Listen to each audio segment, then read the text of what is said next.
Hi guys, welcome to my channel. I'm Jess from Handmade by Jess. I want to share with you my experience with this wood round that I messed up a few years ago. This is when I was new to making wood rounds. I was so proud of myself. I did everything. You know, I torched it, stained it, stenciled it, did everything I could do to it, and then I was sealing it up so I could decorate it, and then this happened. The first problem was that I was using this Minwax Helmsman spar urethane. What I should have been using was this, the water-based Helmsman spar urethane. There's the difference in the labels. It's very easy to pick up the wrong product when you're at the store. So please be careful. Make sure you're reading the labels to make sure it says water-based.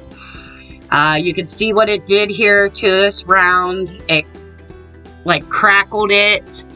It yellowed the lettering, and when I tried to sand it, it gunked up on me like you're seeing right here.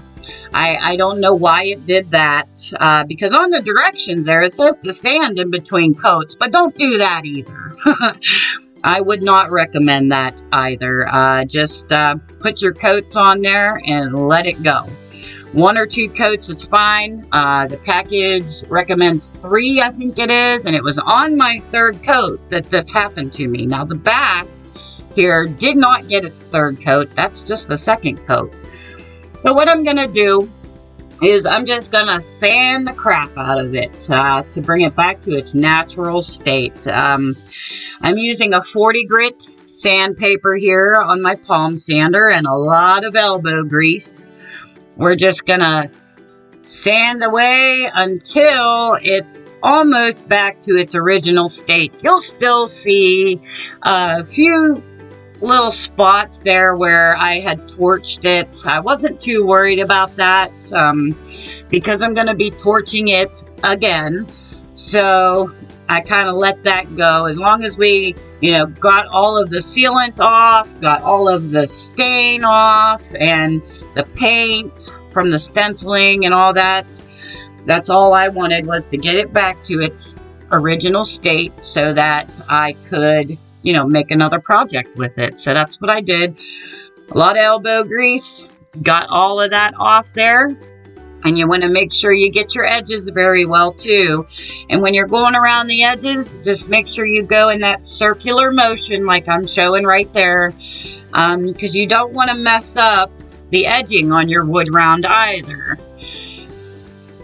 You want that edge to stay nice and round. So if you go with a 40 grit sandpaper and just, ham it in a line there, then it ain't gonna stay nice and round for you. It's gonna flatten out and it's gonna be uneven. So you want to just do the best you can and go around.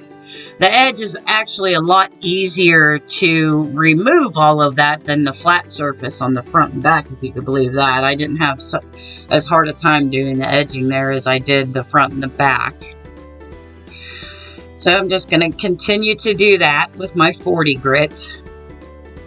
And then I'm going to go back in with a 120, I think it is. I know I show it here in a moment. It's a 120 grit, just to soften it up. Well, let's see. Yep, there's the 40 grit that I used the first time around.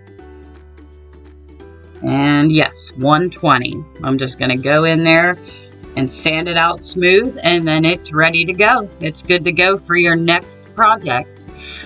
I've had this sitting in my basement for about 3 years. I figured I would pull it out, do a video, and show you all hope is not lost if you mess up.